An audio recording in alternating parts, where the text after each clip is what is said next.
Hello students, welcome back to our YouTube channel Ashma Classes. Today we discuss about conflict resolution.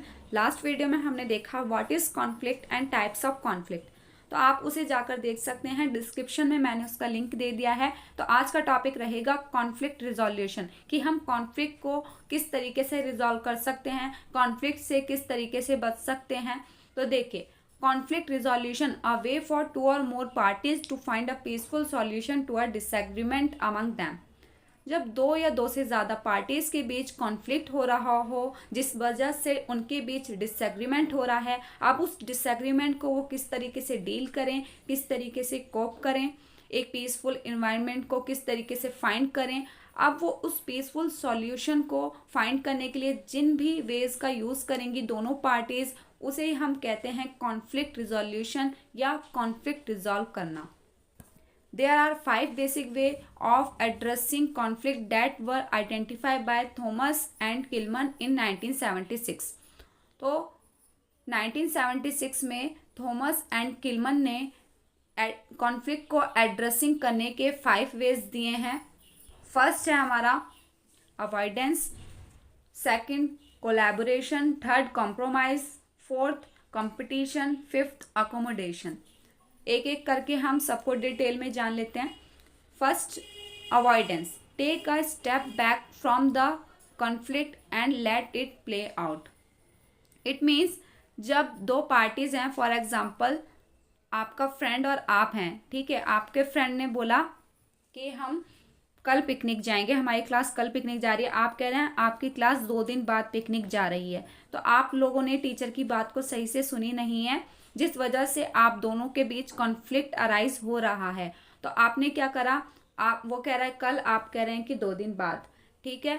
तो आपने क्या करा, उस बात पर चर्चा करनी बंद कर दी। आपने बोला भाई जब जाएंगे देखा जाएगा, अभी बात मत करो। तो आपने क्या करा, अवॉइड करा, ठीक है। सेकंड है हमारा collaboration, both of the parties come together to develop a mutually beneficial solution. मतलब कि दोनों पार्टीज जिनके बीच कॉन्फ्लिक्ट हो रहा है, जिनके बीच डिसएग्रीमेंट हो रहा है, वो दोनों पार्टीज मिलकर एक बेनिफिशियल सॉल्यूशन को फाइंड आउट करेंगी। फॉर एग्जाम्पल दो कंपनीज हैं ए एंड बी, ए और बी दो कंपनी हैं, इनके बीच डील हुई थी, इनके बीच एक डील हुई थी, ठीक है। जिस डील के दौरान इनके बीच इश्यूज आ गए हैं, अब इन इश्यूज की वजह से इनके बीच कॉन्फ्लिक्ट अराइज हो चुका है, कॉन्फ्लिक्ट हो गया है, जिस वजह से डिसएग्रीमेंट हो रहा है इन दोनों कंपनीज के बीच। अब ये कंपनी क्या करेंगी, इस कॉन्फ्लिक्ट को ख़त्म करने के लिए कोलैबोरेशन को अपनाएंगी। कोलैबोरेशन में क्या होगा, ये दोनों ही कंपनी मिलकर एक मीटिंग बिठाएं, ना कि ये लड़कर झगड़कर बैठ जाएं। तो इनको एक मीटिंग बुलानी चाहिए जो कि दोनों के लिए ही बेनिफिशियल हो। उसमें ए के और बी के दोनों ही कंपनीज के ओपिनियन रखे जाएं, उनका इंटरेस्ट को सामने रखा जाए और उसका एक सॉल्यूशन निकाला जाए, जिसमें कि ना ही ए कंपनी नुकसान में जाए ना ही बी कंपनी नुकसान में जाए। एक ऐसा म्यूचुअली बेनिफिशियल सॉल्यूशन को फाइंड किया जाए।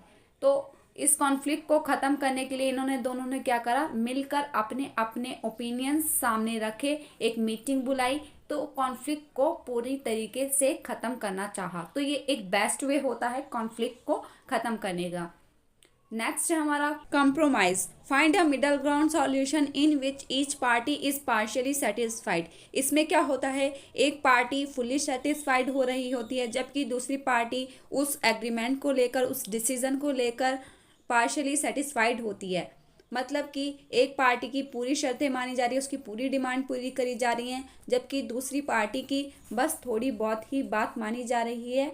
ऐसा नहीं कि उसकी बात बिल्कुल नहीं मानी जा रही, उसकी भी बात रखी जा रही है, लेकिन थोड़ी कम। For example head of the department है जो कि किसी को जॉब दिलवा रहा है, मान लीजिए वो आपको जॉब दिलवा रहा है। Head of the department interviewer को पैसे खिला रहा है और आपको जॉब दिलवा रहा है। लेकिन जब head of the department interviewer से मिल गया है, तो अब इंटरव्यूअर जो है पैसे ले लेगा, ठीक है, वो तो वहाँ तक तो बात ठीक है। लेकिन हेड ऑफ द डिपार्टमेंट को अब जो उस कंपनी के मेंबर्स हैं, क्लर्क वगैरह है ना, उस कंपनी में जो काम करते हैं, उसके मेंबर्स बोल रहे हैं कि भाई आप ऐसे क्यों कर रहे हो, इंटरव्यूअर को ऐसे पैसे दिलाकर इनको जॉब दिलवा रहे हो, ऐसे नहीं कर सकते आप। तो हेड ऑफ द डिपार्टमेंट ने क्या करा, इन दोनों के बीच कॉन्फ्लिक्ट हुआ, हेड ऑफ द डिपार्टमेंट और क्लर्क के बीच। इन्होंने क्या करा, हेड ऑफ द डिपार्टमेंट ने क्लर्क को कहा कि भाई थोड़े से पैसे आपको भी दे दूंगा। तो इनके बीच कॉन्फ्लिक्ट आ रहा था। अब इसने इसको बोला कि थोड़े पैसे आप भी ले लेना, तो इसने बोला चलो भाई ठीक है। तो क्लर्क जो है फुल्ली सेटिस्फाइड नहीं है यहाँ पर कि भाई इतनी आसानी तरीके से दूसरे को यहाँ पर जॉब दिलवा रहे हैं, और इंटरव्यूअर भी यहाँ पर फंस रहा है क्योंकि वो इस तरीके से जॉब दे रहा है। अब इस क्लर्क ने तो चलो पैसे ले लिए, अगर और किसी मेंबर को पता चला तो यहाँ पर कॉन्फ्लिक्ट हो जाएगा। अभी तो इनके बीच हो रहा था तो इसने पैसे देकर ख़त्म कर दिया। तो इसमें क्या हुआ, क्लर्क जो है पार्शियली सेटिस्फाइड है, और हेड ऑफ द डिपार्टमेंट जिसकी पूरी तरीके से डिमांड पूरी करी जा रही है वो फुल्ली सेटिस्फाइड है। तो क्लर्क ने यहाँ पर कंप्रोमाइज़ करा, चलो मुझे थोड़े से पैसे मिल रहा है, मेरा क्या जा रहा है, लगने दो। तो उस यहाँ पर वो पार्शियली सेटिस्फाइड हुआ और थोड़े से पैसे लेकर हट गया। तो हेड ऑफ द डिपार्टमेंट की पूरी शर्तें पूरी हो रही थी तो फुल्ली सेटिस्फाइड था। कंप्रोमाइज़ मतलब कंप्रोमाइज़ कर कर आपने उस कन्फ्लिक्ट को ख़त्म कर दिया, जैसे क्लर्क और हेड ऑफ द डिपार्टमेंट ने। कंपटीशन में होता है कि जब दो पार्टीज हैं, जैसे focus on getting your perspective accepted regardless to impact to other party. इसमें क्या होगा, आप अपने ही पॉइंट ऑफ व्यू पर फोकस करें, ना ही तुम अपनी बात को किसी से मनवाओ, ना ही आप किसी की बात को मानो, बल्कि अपने ही पॉइंट ऑफ व्यू पर वर्क करो और उसको सही प्रूव करो। जिससे क्या होगा, सामने वाले बंदे को भी लगेगा हाँ भाई इनका जो पॉइंट ऑफ व्यू था बिल्कुल सही था। वो आपके साथ कंपटीशन में आ जाएंगी और आप खुद को सही प्रूव करके जो आप लोगों के बीच कॉन्फ्लिक्ट था उसको ख़त्म कर सकते हैं।